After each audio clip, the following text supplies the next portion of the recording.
Hey, what's up, everybody? Clear Outside, episode 4. And today we're going to talk about shipping cards.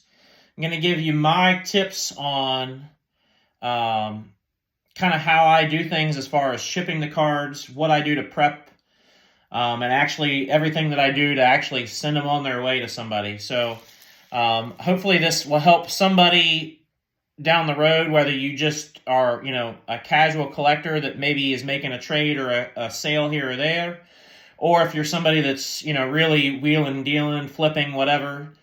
Um, I talk about this frequently and I see it a lot still, especially buying from eBay. There's lots of people that buy and sell on eBay, so maybe this will be beneficial to somebody.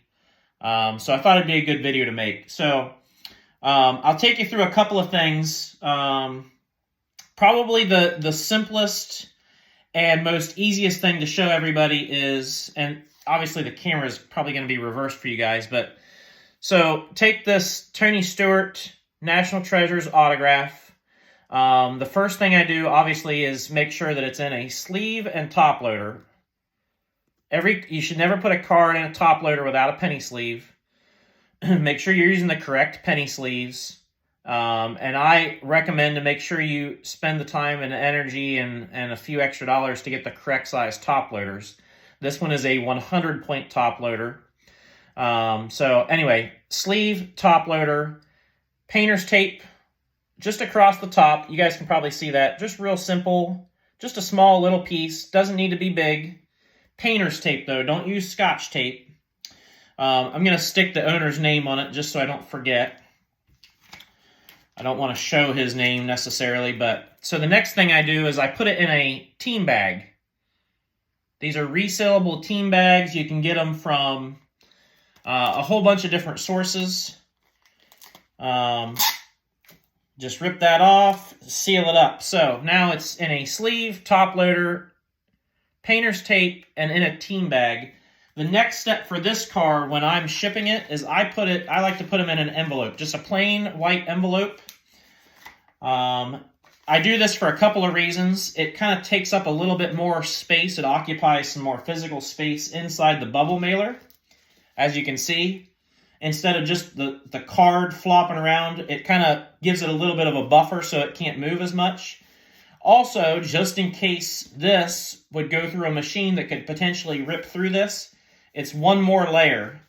I've got one more thing protecting that card from whatever is on the outside. So if you think about it, we've got 4 layers between the outside world and the card, because we got the bubble mailer, that's 1. We've got the envelope, that's 2. We've got the top loader, 3. And we've got the penny sleeve, 4. So it's got 4 things, 4 barriers between the card and the outside world. So that's how I would typically ship a single card in a bubble mailer. Now, a little bit more elaborate. If you get into something like this that is a jumbo patch 101, something that's in a one-touch that's maybe worth a little bit more money, want to take a little extra care in shipping that, the thing that I have found that works best is you can find these on Amazon and some other retail websites, but these are called electronics bubble bags or bubble packages, but they're meant for shipping electronics, and they're just a small little bubble package with an open end. So you don't have to worry about anything as far as like folding it up or whatever. And what I do is I put the card down in the bubble bag, just like that. You can see it hangs there. And then I just fold it over one time, and I put that inside the bubble mailer. And then, of course, seal it up. So now that card is in a magnetic holder inside a bubble package, inside a bubble mailer. And a card of that significance, that value, is also going to get insurance from me. Anytime I ship something that's I feel is worth $50 or more, I go ahead and pay to add the insurance to the package. I think it's worth doing. It's only, I think, to add $50 of insurance is like 80 cents. I highly recommend it. I've never had to use it, thank goodness, knock on wood, but it's there in case you need it. And then the other thing that I wanted to touch on is these National Treasures booklets. These can be really cumbersome to ship. The thing that I recommend is, because the mags are still a little bit tough to find and they're expensive still, you're still 10, 12, 15, some places $20 for the mags. You can find sleeves, top loaders, and bags specifically for these booklets. You can find them on eBay. But this card is in a sleeve, a top loader, and a team bag, essentially. And then the same thing with this card. I'll ship it inside the bubble bag because it doesn't really fit in an envelope. So I'll just slide it in like that. I don't necessarily fold it over, but same thing. It'll just go straight into the bubble mailer like so. And that's how I ship the booklets. I always try to think when I'm getting ready to seal a package, is this thing going to be okay? Like, I've never, knock on wood again, I've never had an issue, but I always ask myself that question to be sure. The other tip that I'll give everybody is, if you've ever got a package from me, you'll notice that the labels are always on the back side, the reverse side. So I like to seal the package. You just rip the sticky stuff off, fold it over, and seal it, right? When I print the labels, I put the label over top of that flap, just as an added level of security to keep the package secure. It's just one more layer of adhesive to keep it closed so that it's not going anywhere. So those are all the different things that I do when I'm shipping cards. And I do that for every package I send out.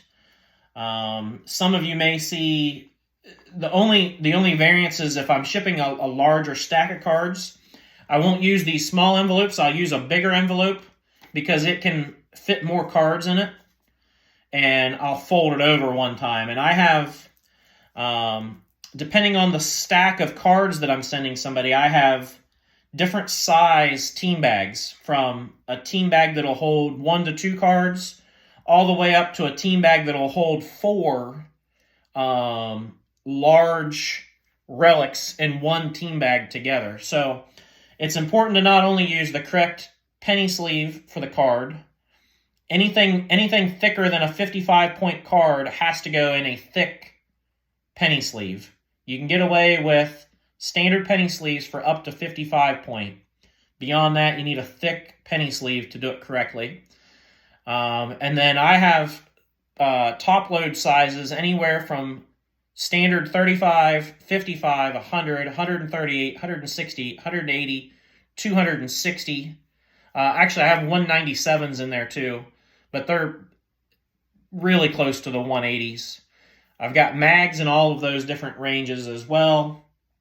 So it's important to make sure that you have the correct size sleeves and top loaders, though, for everything that, and just in general, if you're keeping the cards and it's for your personal collection, same thing applies.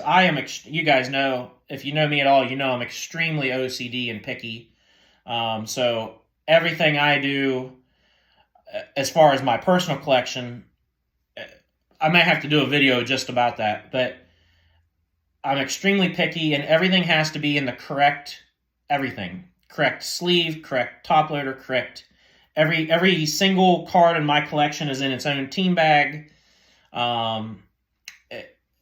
So the shipping procedures and the way we approach the supplies for shipping can be applied to just how you collect and do your supplies at home for your personal collection as well. So it just felt like it might help some people. You know, like I said, there's people out there that are flippers. You know, there's the occasional seller that maybe just sells a few things here and there.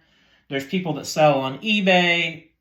And then there's people that just casually like to trade, you know, and I love that personally. I love good trades. So, you know, just felt like that might be a helpful video to do and talk about, was the shipping. And if you don't want to print your labels at home, say you only send a couple packages every once in a while, you don't want to deal with all that. I ship at home for the convenience because I don't have to wait at the post office for them to process multiple packages, especially when I go in with 25 or 30 packages. If you're a casual person that's, maybe only shipping one or two every once in a while, and you just prefer to go into the post office and let them do that, the way I would recommend it is same thing. Fold over your label and put your address on this side, and I would just tell the clerk, hey, would you put the label over the flap just to give it a little extra? They'll be happy to do it, or they might give you a little attitude. I don't know, but I mean, you don't really save a whole lot by printing at home because you're paying for your own labels, you're paying for your own ink. In the end, you're really not saving anything other than it's a convenience thing. So, like I said, if you're just a casual shipper, it might be easier just to go into the post office and have them print your label and do everything there. If you're shipping more than a handful every week, it might be more convenient to print your own labels and do it from home. So hopefully that helps everybody a little bit. Like I said, that's kind of my process on how I package cards, how I ship them, some tips, and my thought process behind it all. Again, I always think in terms of layers, how many layers between the card and the outside world. And last thing that I'll leave you with, when you're sealing a package and shipping it, just think to yourself, is this okay? Is this going to make it okay? Is there any chance that it's going to get damaged? Or are we good here? And if you're unsure about anything as far as value, pay for the insurance. So I hope everybody got something out of that, and I hope everybody has a great week, and we'll see y'all next time.